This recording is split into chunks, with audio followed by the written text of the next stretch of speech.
Welcome to part 3 of our 3-part webinar series on achieving mindfulness with the Honorable Judge Robert L. Butch Childers and the Honorable Judge Stephen C. Hornsby.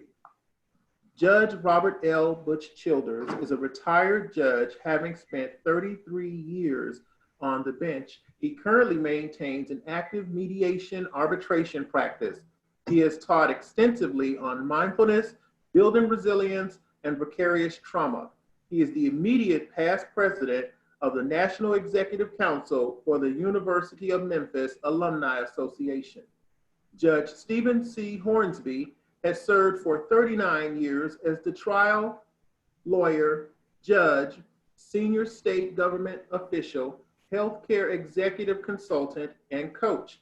His efforts throughout all of these careers have been to help people and improve systems. In 2004, Judge Hornsby was a recipient of the McCain-Abernathy Award, the highest award given to a Tennessee juvenile court judge. At the age of 16, Steve learned a meditation practice which began a lifelong study of human consciousness, brain science, and spirituality. He is a certified leadership and life coach and works with professionals using a mindfulness and strength-based approach. Steve also works with organizations facilitating executive meetings and retreats. He received his undergraduate and law degree from the University of Memphis. He holds dual certifications in leadership and life coaching from Coach for Life. He is a trained circle process facilitator and graduate of the Silva Method, mindfulness training. Welcome, Judge Childers and Judge Hornsby. Thank you, Willie. Good to be here today. Good to be with everybody again, and also with my good friend Butch. Yeah, thanks, Willie. This is the third in our series of reducing stress and building resilience in times of crisis. And so we're going to plow on. And Steve, you've got the slide of Big Jack on the screen.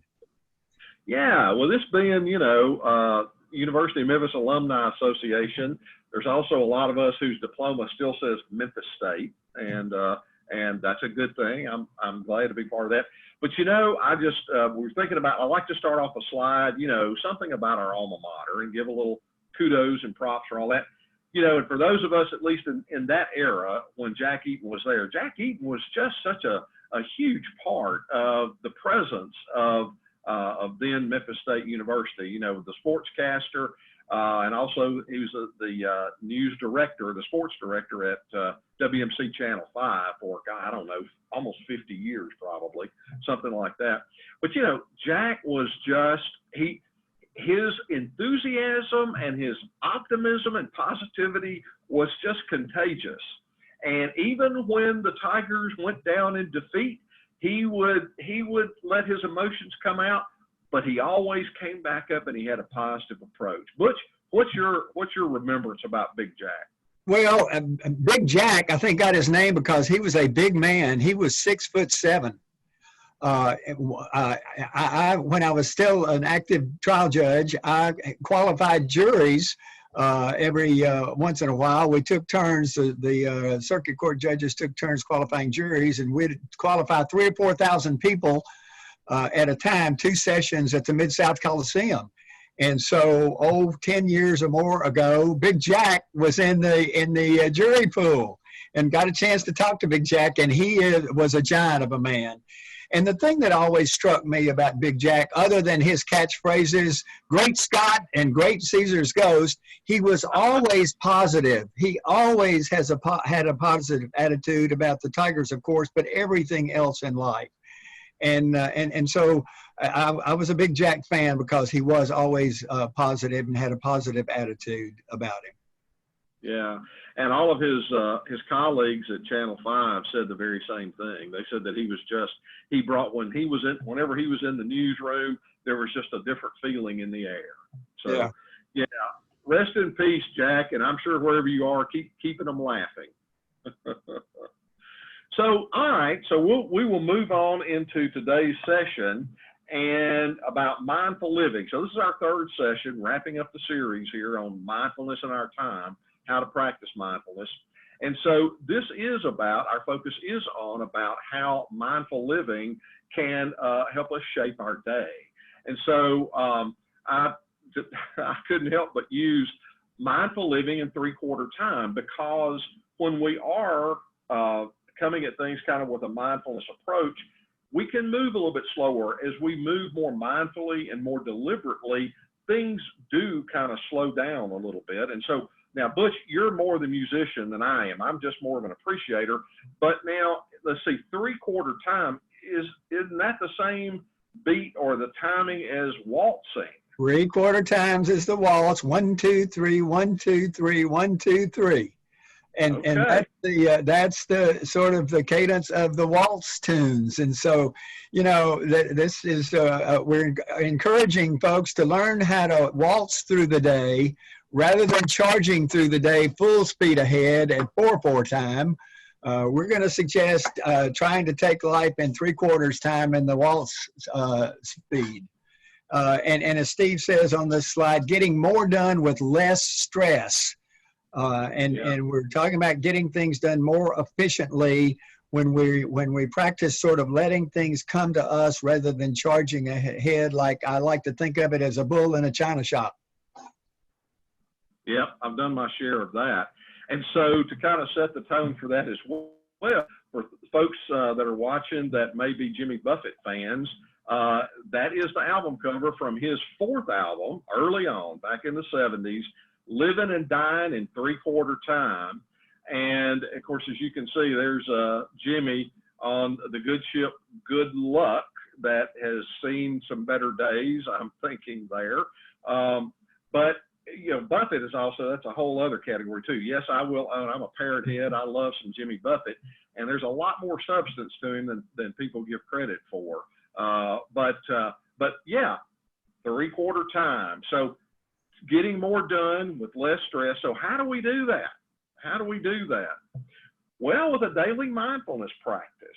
So you can take it from Kobe Bryant, another good soul. Rest in peace, Kobe. And I had used this in another program, a presentation I've done. So I had this quote from Kobe, but I really wanted to use it. To me, it's so meaningful now, particularly now that he's not with us anymore. But he says, I meditate every day. It anchors my day. If I don't meditate, it feels like I'm chasing the day.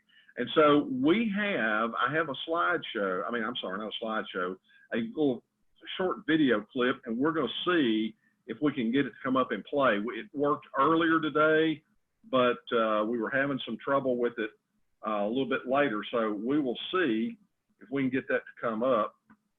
See if I can pull it up and see if it will play.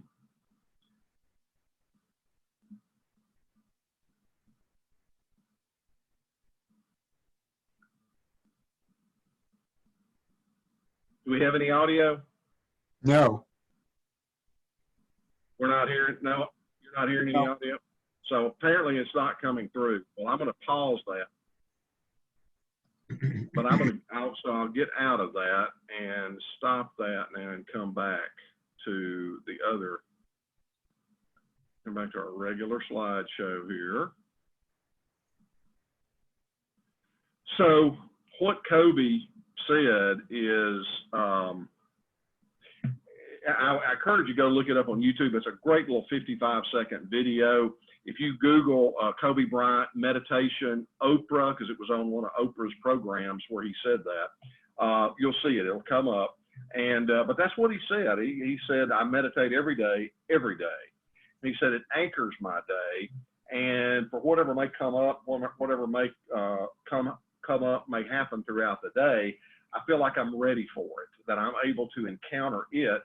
And if I don't meditate, it feels like I'm chasing the day. And I think that's so good, because that's exactly the way it feels for me. If I don't get with a good start and even do reminders throughout the day, it's easy for me to feel like that I'm just really huffing and puffing to keep up. But mindfulness, I can go back to that 3/4 time and kind of waltz and keep a good pace going on through the day. So I recommend folks going to take a look at that.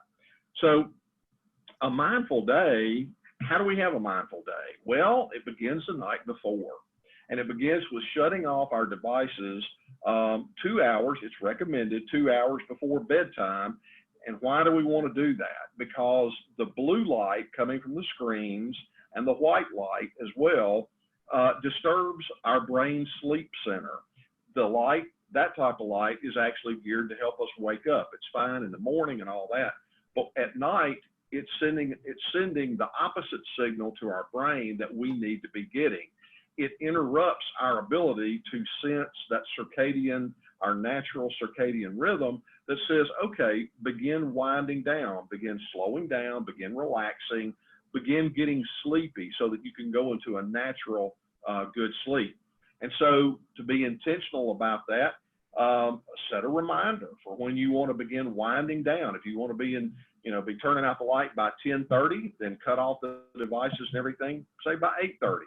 And then, but I know most of us is like, well, I'm watching TV, I'm watching it or whatever, right up until bedtime. Well, be willing to change, be willing to do something a little bit different. Engage in some other activities that you enjoy. Do some reading, not a Kindle because it's the blue light, but an actual book or a magazine article, or just put on some good soft music. Maybe do some journaling. Here's a novel idea. Talk to your significant other or your children, whoever's in the house. Actually engage in conversation with them instead of just talking about what was on TV. The calming activities that we begin as we prepare for bed help shed the day's worries. They help us transition. That's actually a transition time. And if the more we realize that, the more we can allow our natural body rhythms. We are still part of nature, folks. We sometimes convince ourselves we're not. We are. And our nature, our natural body processes are there to help us. They're there to support us and make us successful. So begin to allow them to take place. Getting into bed, planning to have about 7 to 8 hours good sleep. About 7 hours is what's normal for me. Used to get by on a lot less. Can't do that anymore. Don't want to do that anymore. Sometimes I even get 8 hours sleep, and it feels good. It feels so good to wake up refreshed. All right, so I want to add one thing, Steve, about the blue light and the white light. I watched a program on PBS recently, and actually they've run it several times. So if you get a chance to see this program presented by Dr. Daniel Amen, it's pronounced Amen. It's like A-M-E-N, Amen. Great program. He's a psychiatrist and also a brain scientist, a neuroscientist. Who's been involved with lots of the studies that have been done. And he recommends the blue light and the white light first thing in the morning, not at night, because that sort of like sunlight wakes you up, wakes the body up, and starts you up on a more positive day. If you've ever heard about the SAD syndrome, the seasonal adjustment disorder, folks out in the Northwest where there's not a lot of sunlight during the day, it's dark and damp and cloudy. They sometimes have problems with depression and the seasonal adjustment disorder, and they recommend this white light, blue light, and white light treatment. So at night, you don't want the bright lights. You want to shut those down early, and it's hard to break old habits. I know it is. I'm there. I'm one of those people who it's hard to break the old habit of charging all day long, worrying about the day's events until it's time to turn out the light and go to bed, then turn the things off. And first thing you do is wake up in the morning thinking about what you've got to do the next day. So I want to remind you of what we talked about in the earlier sessions, and that's being intentional about our actions and being intentional of making new habits, of shutting down these things as early as we can, slowing down, reading, whatever, getting 7 to 8 hours of sleep where the body restores itself, your brain restores itself, and again, being intentional about that. So let's talk about the necessity of deep sleep. Deep sleep is required for our brains to refresh. It's a restorative and a healing time for the brain, the body, and for our psyche. It's sort of like being in a coma. You know, you're literally blanked out to the outside world, you know, in your deep sleep. And the scientists have told us that sleep deprivation has links to dementia and Alzheimer's. So if you don't get enough sleep, you're more susceptible to dementia issues. The delta sleep, and that's the delta stage of sleeping, is necessary for deep cleaning in the brain. The cerebrospinal fluid literally cleanses our brain, our brain system out while we sleep.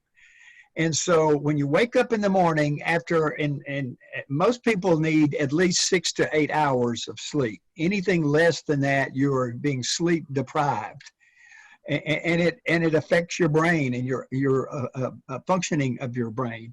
And so when you get 6 to 8 hours of sleep, and I need 7 myself and try to get 8, you start off your day then fully restored. Your brain is fully restored and ready to operate at full speed. Yeah. Butch, I'd like to just talk for a minute on that word coma, because a lot of folks may be put off by that. Because we tend to associate coma, the word coma, and the state of being in a coma as something bad. You know, somebody's had a bad accident, they've been sick, whatever it may be, maybe drug overdose, whatever. And so they're like in a coma, and we think, oh goodness, oh, that's bad. Well, it means that there's something serious going on. That's true. But a coma is a good thing. That is the body's way of going into a deep restorative state. The body is doing tremendous reparative work when somebody is in a coma. And what that means is that they are in the very lowest level of the delta brainwave state. Brainwaves have slowed way down. That doesn't mean that the body has stopped at all. The body is repairing itself. And so nature has us build in a coma every day. When we go into that deep sleep, that is our time of restoration. So thinking of that as we need to have our own little daily coma where we are not, the outside world is completely shut out. And we are then in a very natural state of being where our body is doing what it needs to do, so we can get up the next day then and do and go about what we choose to do, what we want to be intentional about. So after having had a good night's sleep, then the right thing to do is to ease into the day. Resist that urge to reach over and pick up your phone first thing and begin looking at it. In fact, I've gotten to where what I have done is, talking about changing habits, I don't keep my phone by my bed anymore. I keep it on the other side of the room. I move the charger and everything over to another desk in the bedroom, and I have it over there on the other side, and I've gotten me an old battery-powered alarm clock. I don't even think I can find one that winds up anymore, but I found one that's battery-powered, 1 AA battery, and that's what I use for an alarm clock. I've gone back to that because I don't want that phone over there by me all the time, because I don't want to reach over and pick it up. What we do need to do is to create a sacred time, and I say sacred, meaning that it is very, very special to us. And that is when we first come out of that coma, we come back to life in the day, and we want to be intentional about what we do in that period of time and how we do it. And so Joseph Campbell, who is the 20th century mythologist and wrote the book like the Monomyth about the hero with 1,000 faces, the hero's journey. He was the advisor to George Lucas on the theology behind the Star Wars movies, and just a wonderful guy. But he was very, had a lot of different knowledge base and skills about things. But this is something he said, and this was like back, he died in 1988. He said this around 87. Wonderful interview with Bill Moyers. And he said that as busy as we are and how much we're bombarded with information, and this was in 87, y'all, I mean, not even talking about today, is that having this sacred time and place in the morning is absolutely essential for anybody that really wants to feel like that they are going to be the ones being intentional and moving forward with their day, rather than, as Kobe said, chasing the day.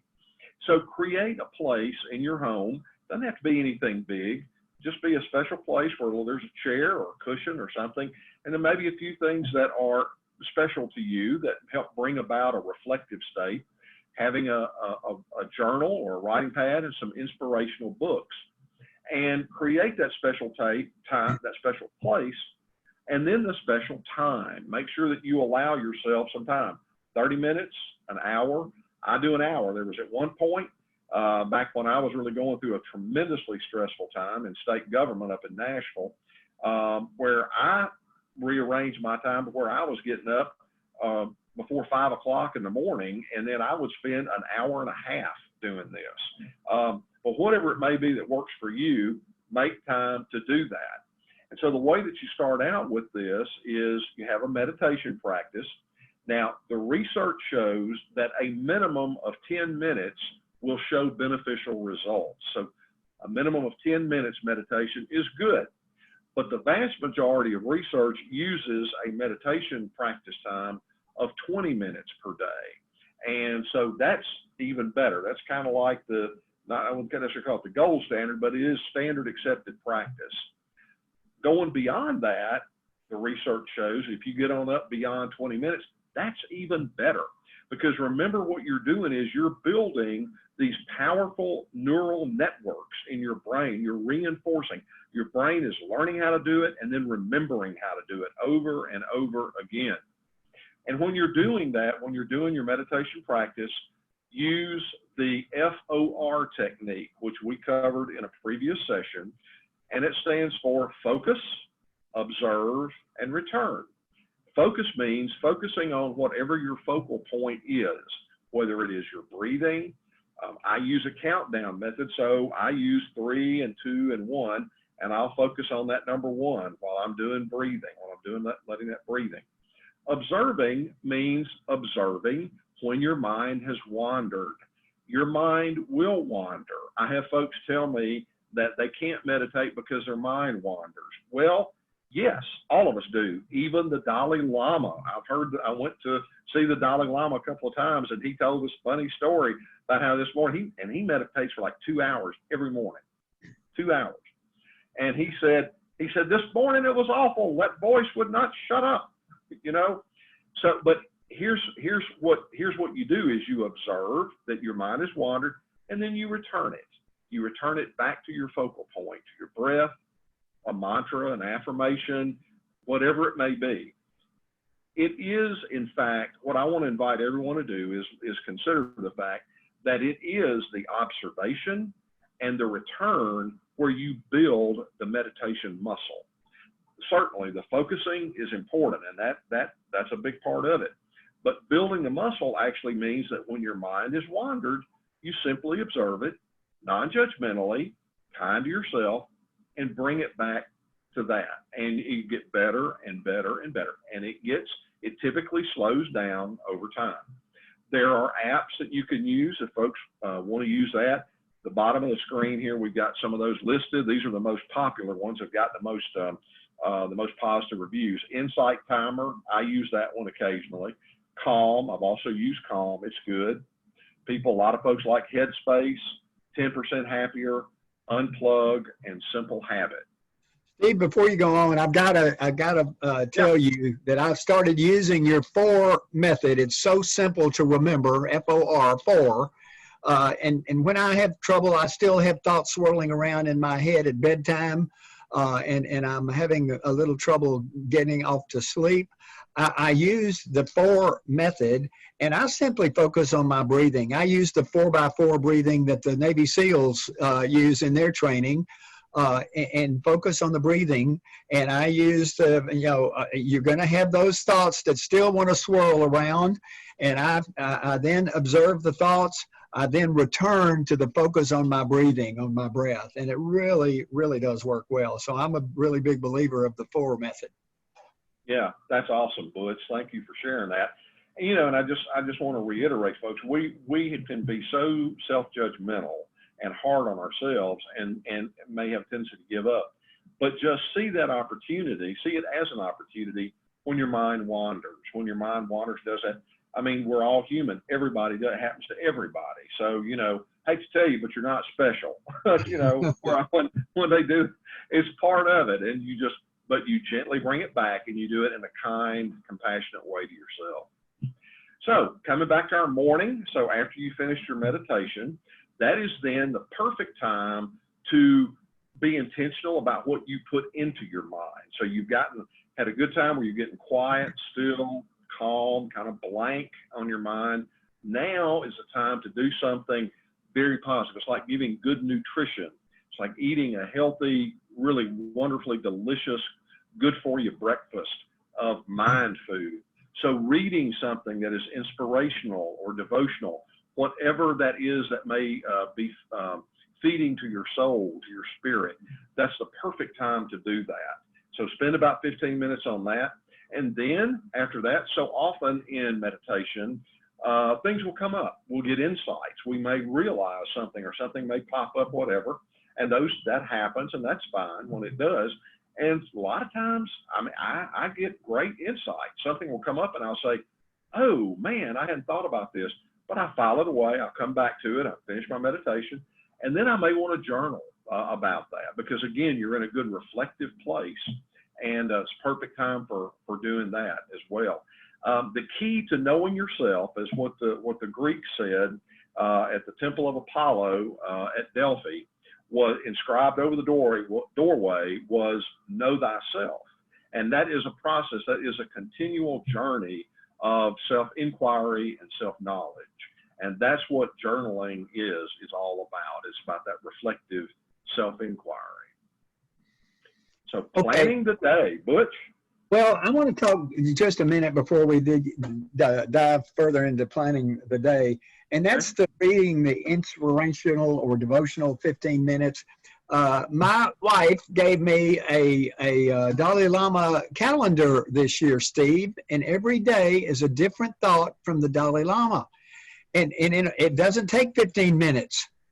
It takes a minute or two. I read that and reflect on what he's saying, and they're incredible. And so, there are all kinds of little books with little daily affirmations like that are available for, from bookstores or wherever. And so I recommend finding something like that just to give you a little bit of inspiration to start the day. So now let's dive into the mindful day planning. After we've had our reading and our journaling little few minutes, we want to sit down and, again, intentionally, and I keep going back to that word intentionally planning our day. Look at your calendar and ask yourself two questions. What kind of day do I want to have? And secondly, how do I want to show up? How do I want to, we all, of course, I hope, want to show up as our best, most authentic self during the day. And so, you think about that intentionally. What kind of day do I want to have? And how do I want to show up? And so, we have to model, we want to be the kind of people that we want to encounter. And I find that it helps for me to think about that. I want to try to be I want to try to meet the kind of people that I enjoy meeting and spending time with and being with. And so you have to sort of model that yourself. You have to be the kind of person that you want to attract. And I suggest for stressful events that you plan a mindful moment break right before that stressful event. I used to do this, frankly, on the bench when I was still an active trial judge. In the morning, if I had a really hard case going on, a really hard trial or whatever, I would take a minute or two and do a little quick meditation and really ask the Great Spirit, God, whatever you call your higher power, to please give me the words that you want me to say today, and let me hear what you want me to hear, and be the kind of person that you want me to be. And trust me, it made my day at least a lot easier to deal with particularly difficult situations. That's great, Butch. So, our calendars, our devices, and that kind of thing, or if you still keep a paper calendar, that's great. but again, being intentional. Write on your calendar at least 3 times during the day, about 5 minutes, 3 to 5 minutes of mindful moments. And what that is just a little mini meditation. It's or micro meditation. It's like where you just take a few minutes. You know, you don't have to be in your sacred space all the time to meditate. You can do it anywhere. You can do it sitting while you're waiting for a meeting to start. And I used to do that a lot when I was in, I still do it, but when I was in particularly stressful occupations, you know, preparing for trial or being in state government before a legislative hearing, where I'm going to be the one sitting up there at the table, and there's about a room full of about 30 legislators looking at me, a good 10 of them ready to ambush me, want to have some loaded question to throw, and I had to be fully at my wits. And before I walked in there, I'd go find a quiet place, some unused room somewhere, and just get silent for about 5 minutes, do a little micro meditation. And so put that on your calendar. If you've got an event coming up and you know it's going to be stressful, by all means, block off 15 minutes ahead of time and make sure you spend some time doing that to collect yourself, so you walk in there and you show up the way that you want to do that. But at least 3 throughout the day. Steve, I always like to think, and I'm showing my age again, about the old Dr. Pepper slogan, 10, 2, and 4. And you know, plan at 10 a.m., 2 p.m., and 4 p.m. to do those little 3 times a day meditation moments, micro meditations. Absolutely, I remember those Dr. Pepper commercials. Yep. So wrapping up the day, at the end of the day, spend about a half hour before you turn out the light to spend a little time reflecting on the day. How did it go? Is there anything you would want to have done differently? And the reason we do this is because it's like every day is a new opportunity. Tomorrow's going to be another day. And we get the opportunity to say, I can do differently. There's something I want to change, not to be down on yourself, but to learn from it. And that's a good opportunity to reflect on that. And then to do a list of just 2 to 3 things, doesn't have to be a huge list or anything dramatic, of the things that went right, the things that you can be grateful for, the things that you can show appreciation for. And so y'all know by now probably that Butch and I are really strong on evidence-based practices, what research, what science shows us.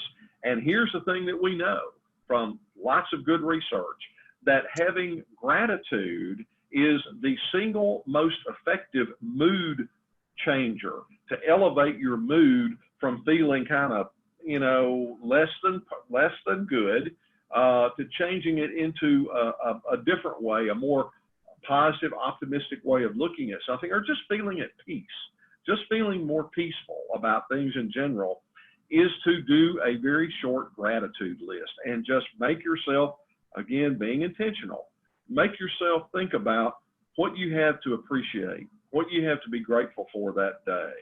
And it's amazing. I assure you it works. I know, Butch, I know you use it. Well, I start out my day like that, Steve.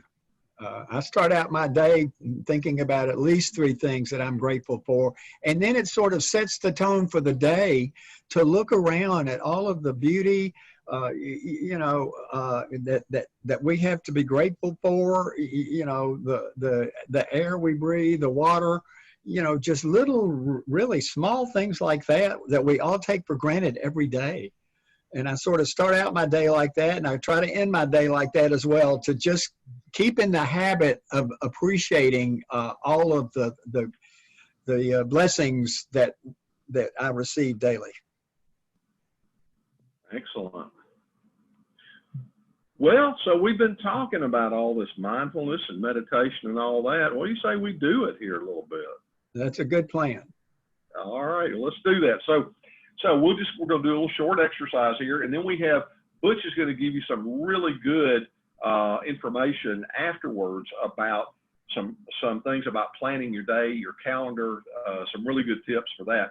So don't tune out, stay tuned with us, but let's go ahead and practice a mindfulness session right now. We'll take a few minutes to do it. So get in a comfortable position. I do recommend that you have got your back erect, That helps get you in a good place for that. And throw your shoulders back just a little bit. Kind of pull your arms back so your shoulders are back. And so your head is up just a little bit. Your head's about even, maybe even pointed up just a little bit or a little bit down. What that does is, when you're in a posture like that, it opens up your trachea and all the way down into your lungs, so you can get a good, nice, good, deep, full breath instead of being slumped over. So your lungs can fill up. You maximize your oxygenation level going into your blood, which then the oxygen goes to the brain, and that gets very good benefits in your brain while you're in meditation. So let's get in a good position now with our shoulders back a little bit, back kind of sitting up straight, head up. And now I want to invite everyone to just begin to slow down. Just let your mind begin to slow down. And take in a nice, slow, deep, full breath, filling up your lungs. And when your lungs are full, hold it for a 2 count of 1 and 2, and exhale. And exhaling fully, exhaling all of the air out of your lungs. In fact, even giving a little push at the end, and holding that for a 2 count of 1 and 2. Now inhaling deeply, deeply, filling up your lungs again, holding it, 1 and 2, and exhaling fully. When your lungs are empty, hold that, 1 and 2, and taking in a nice, deep, full breath again. And exhaling, now breathing naturally, but breathing deeply, filling up your lungs. Doing that helps to deactivate our amygdala and the stress response system, and it replaces it with the relaxation response, which is very good for calming us down, for moving into a very peaceful state. And now we're going to use a countdown method.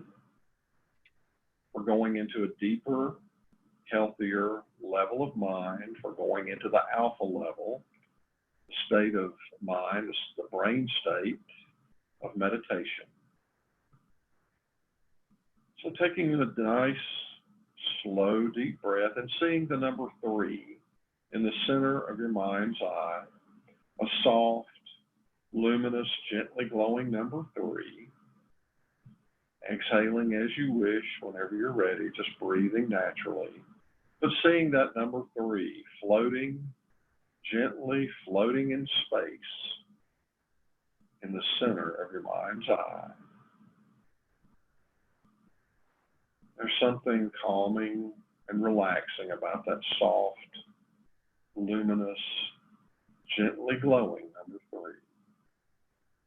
Letting your awareness and your attention just rest upon that number 3.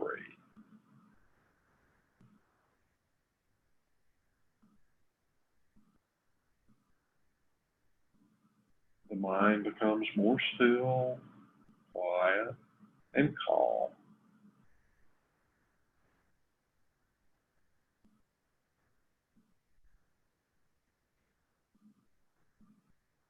And now take in a nice, slow breath. And as you exhale, see that number 3 just fade away, fading slowly, gently away, dissolving, becoming more relaxed, more calm, and more centered as you see it fade away.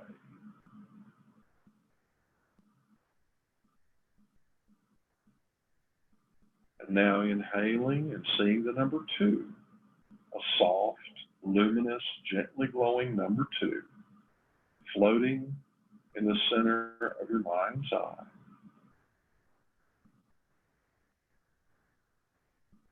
Breathing naturally, peacefully. As we do this, the mind naturally becomes more calm, more centered, more focused. The body begins to relax more. Notice that your shoulders begin to droop as they relax. Your neck muscles begin to become more relaxed, soft. The muscles in your face, your cheeks, your mouth, your jaws, everything relaxing. Moving up to your forehead, your temples, and even your scalp. Everything relaxing.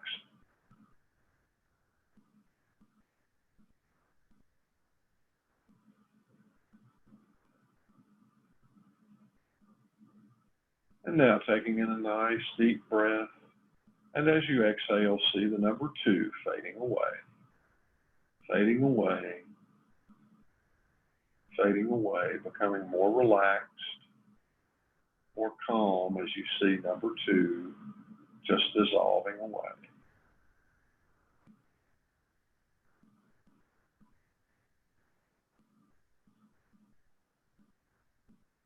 And now taking in a nice deep breath and seeing the number 1. The number 1 floating in the center of your mind's eye. Soft, luminous, gently glowing number 1. Number 1. Number 1. Something so relaxing about that soft, luminous, glowing number 1. So easy to rest our awareness upon that, sort of like a coat hook for the mind. Feels so good to relax. The body relaxes, the shoulders, the neck, and the face.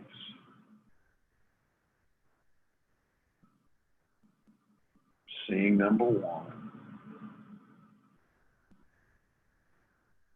More centered, more focused, more at ease than before.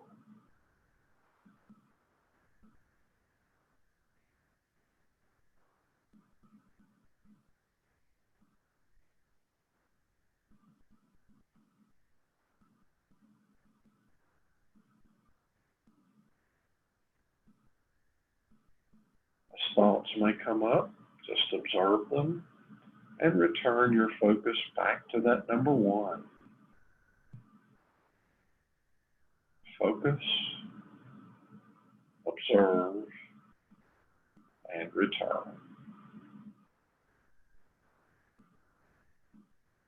Focus, observe,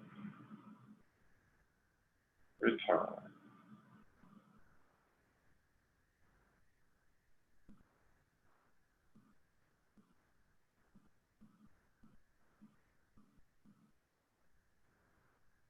And now taking in a nice, deep, full breath and seeing that number 1 slowly fade away, dissolving, fading away. And as you exhale now, bring your awareness to your breath without forcing or trying to direct your breath or control it. Just let your awareness rest upon the natural rhythm. Just observe the natural rhythm of your breath.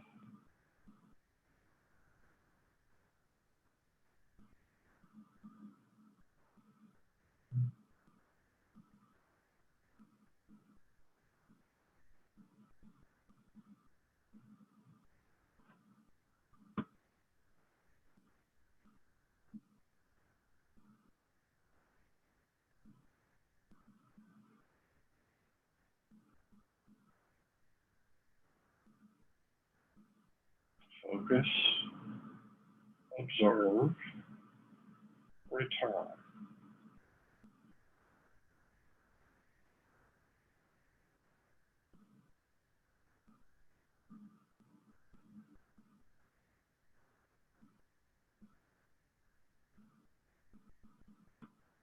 Notice that it feels good to be in a state of both physical and mental centeredness, being relaxed in both body and mind. This is a natural, restorative, and very beneficial state of being. And it is something that you have the natural ability to return to whenever you so desire. It is part of your neurological, physiological makeup to be in this state of being.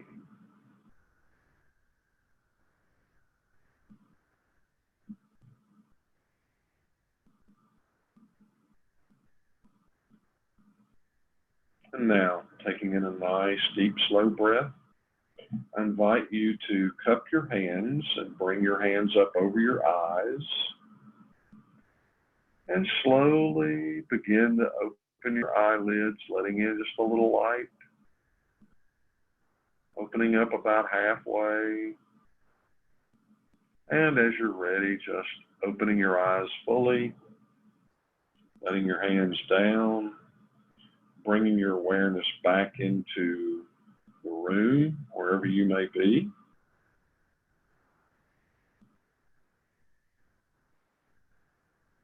And here we are. And so now, thank you.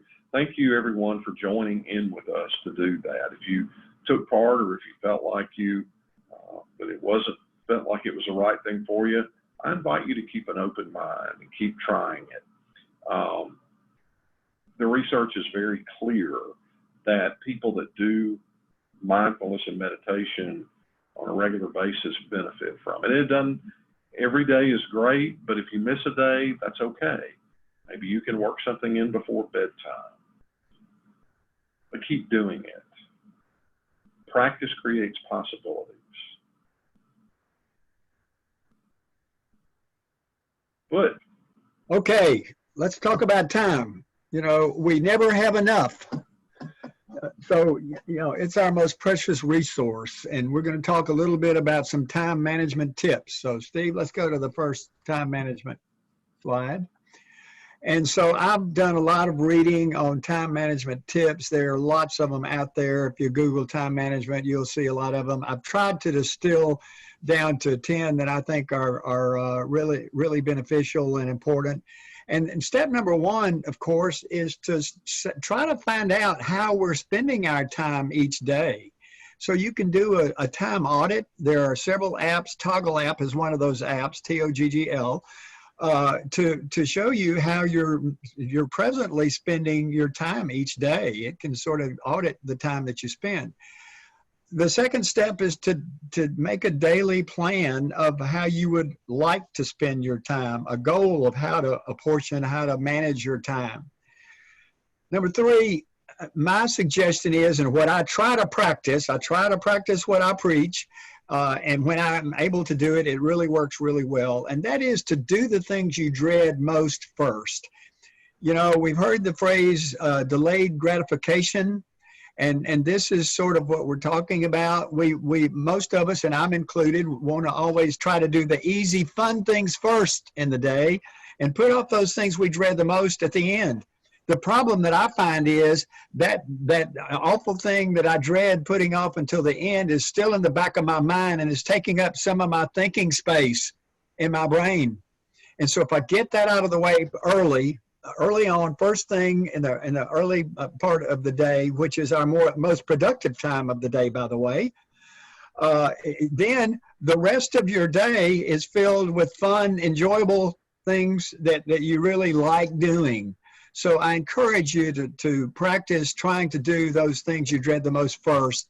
My wife has a saying that I jokingly kid with her. Her saying is, "There's no time like the present." You know, do it now. The lawyer's creed, unfortunately, that I found in practice and when I was on the bench is never do today what you can put off until tomorrow. And so don't fall into the lawyer's creed. So number 4 is block out distractions.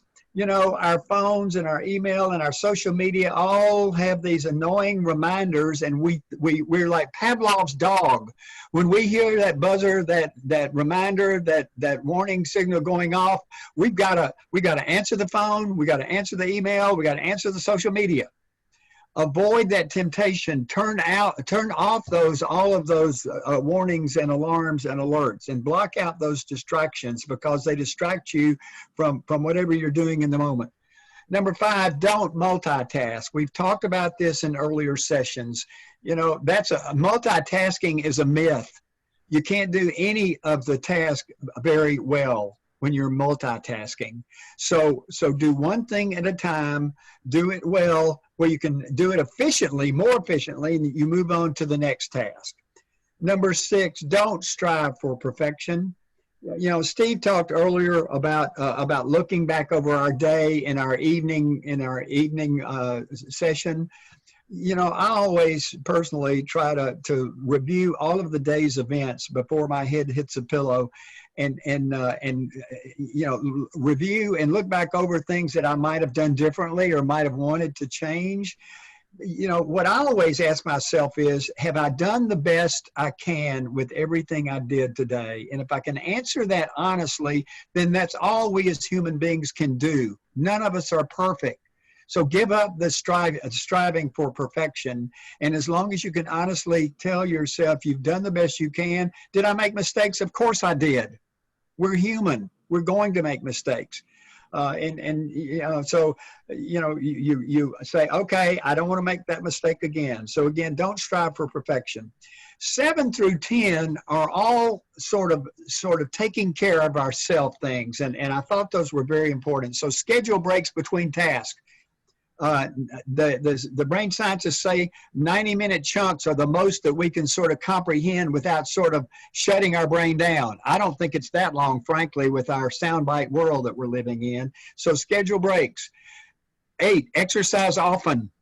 9, of course, sleep well with sufficient sleep, 6 to 8 hours. You know, 7 is always my goal.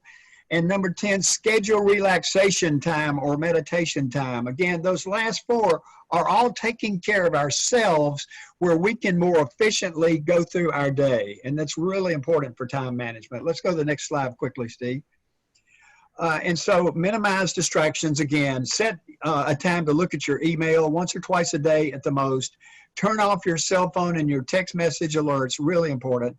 3, use social media checks. If you do social media and you want to do that, use those as a reward for completing your scheduled task. Once you get through some of your scheduled tasks, take a few minutes for social media, but set a time limit on reviewing, on looking at social media. Don't let it, you know, you can scroll down Facebook and, you know, for hours. So set a time limit. And 4, learn to control the social media. Don't let it control you. Next slide, Steve. And so I subscribe to the Zen approach, not constantly forcing things, that full speed ahead time or charging ahead. But again, the 3/4 time, living in 3/4 time, allowing things to come to you. Now, there are times, of course, when we are required, we have to to meet things head on. Forcefully and sometimes force things, but that should be the exception to your day, not the ordinary course of your day. Allow things to come to you on a more leisurely 3/4 time waltzing basis. So we don't have a lot of time left for questions. You can put your question in on the Q&A icon. For anyone who has any questions. So I'm not, yeah, we do have some chat questions there. Let's see, Steve, let's open that up. While we're pulling those up, I would just like to mention too, you know, talking about those distractions, our devices and all that, there's a great website that I'd like to refer people to called, and the name of it is the Center for Humane Technology. And these are folks that were former members of a lot of the tech companies, Facebook, Google, some of the others out in Silicon Valley. And they left because they began to have moral concerns about what was going on with these. And the thing I would just like for people to know is that all of the information and things that we're bombarded with our devices, you know, they're there for a reason. The reason that they are trying to get our attention is so that they can take our attention to where they want it to go rather than where we intend for it to go. That's the reason you get all these dings and all these different things, is to get your attention over there to that. And I would just encourage folks to take a look at their website, the Center for Humane Technology, about what Butch said about not letting anything, our devices, social media, you know, whatever it may be, checking the internet, checking the latest crazy thing that's happened, whatever. Don't let that control you. I'm going to call time on you because we don't have a lot of time left. That's fine. We've got I'm done. 4 or 5 minutes. I've got lots of questions and comments. I'm going to go through them quickly, so bear with me. Yes, I love listening to Jack Eaton, Cheryl says. Connie says, do you recommend an alarm clock that has the light that stimulates sunrise to help wake up, Steve? No, I don't. That sounds interesting. I know my wife has got one of the light machines. In the wintertime, she has that light machine. But no, I don't have a alarm clock that does that. Okay. Barbara says the two of you, have really, hold on. That's all right. I'm going to pull up the chat. So. Well, are we off? I don't believe, no, we're off. I quit doing screen share, but I can pull it back up. Pull screen share back up because that, there you go. That's the chat function. Okay. Let me go back up here and look at some of the questions. We've really been a blessing during the quarantine. Thank you. Let's see. Let me scroll down here. The meditation was very relaxing. Cousin Steve, you're the bomb. How important is the position for meditation? It's important to be in a relaxed, sort of erect state, in my experience is. You can actually do it laying down. Some people meditate laying down. It's, you know, whatever makes you most comfortable is what I've found. Yeah, there's some people that do it for longer periods of time, talk about being erect, because when we're laying down, there's a tendency to go to sleep. But it's sitting up straight. If you want to do it for more than 15 to 20 minutes, it's recommended to sit up straight, keep your spine kind of straight. Well, I'll tell you my personal experience. When I started meditating, I did start falling asleep, and people who've meditated before said that's a sign that you're not getting enough sleep. That's right. So if that happens, you might pay attention to try to getting some more sleep at night. Karen asked, I was curious about my blood pressure might be affected by this exercise. I took it at the beginning of today's session, about 10 minutes in, and then again after the mindfulness exercise. My systolic dropped 15 points and diastolic 5 points. Imagine what I could do with practice. And that's what happens. That's what the brain scientists tell us that happens. The blood pressure goes down. Physiologically, that's what happens with meditation, and that's why it's recommended so highly that you practice it every day to prevent high blood pressure problems. Puspin says, coma, a very new concept for me to rejuvenate and repair oneself. It's really important. Enough sleep at night. Thank you both. You guys have done a great job on this series. Thanks for helping us all open our eyes and minds. I missed the first sessions. Is there a way to access them? Yes. Willie Clark, please let us know how to access, and I think we go on the University of Memphis website to do that, but they've got, I think we'll have all 3 of the sessions online that you can access. The Social Dilemma is a short documentary that touches on more info about the danger of social networking to add on the Center of Humane Technology that Steve mentioned. Thank you, Angela. For that. Mark Johnson, thank you both. Jeremy, thanks for doing this. Jan, are any of the sessions recorded? Again, go on the University of Memphis website. I think it's under Career Services, everybody, to click on the links to all 3 of the recorded sessions. where do you find the Social Dilemma documentary, Joy? Steve, do you know about the Social Dilemma documentary? No, not sure about that one. I'm familiar with some, but I'm not sure I do. That's Okay. something interesting to look up. Joy, I bought the Zero Gravity chair, and it has been transformational for my meditation. So you might check out the Zero Gravity chair. Angela, it's on Netflix, I think is the Social Dilemma, Angela says. Yeah, Netflix. See the Alumni Association website for more webinars. That's from Connie Thamange. Thanks, Connie. Yes, Willie Clark under the U of M Alumni Career Services webpage, and the documentary is on Netflix. I think we've answered everybody's questions or comments, and I think we're just about out of time. So one thing, Willie, I want you, we've talked about, there have been some inquiries about continuing this series. If you are interested, I think that the Alumni Association may do a questionnaire to see how many folks are interested in continuing the series. So that may be forthcoming. I'm not positive about that. So Willie says, I think, yes, they will do a survey. So please answer the survey and let us know if you're interested in continuing the series, and we'll do our best to do that if we have enough folks who are interested in continuing it. And Willie, I think we're about out of time. So Steve Hornsby, thank you so much. I've always enjoyed teaching with you. And folks, I hope, and it sounds like you've gotten something out of our little 3-part series.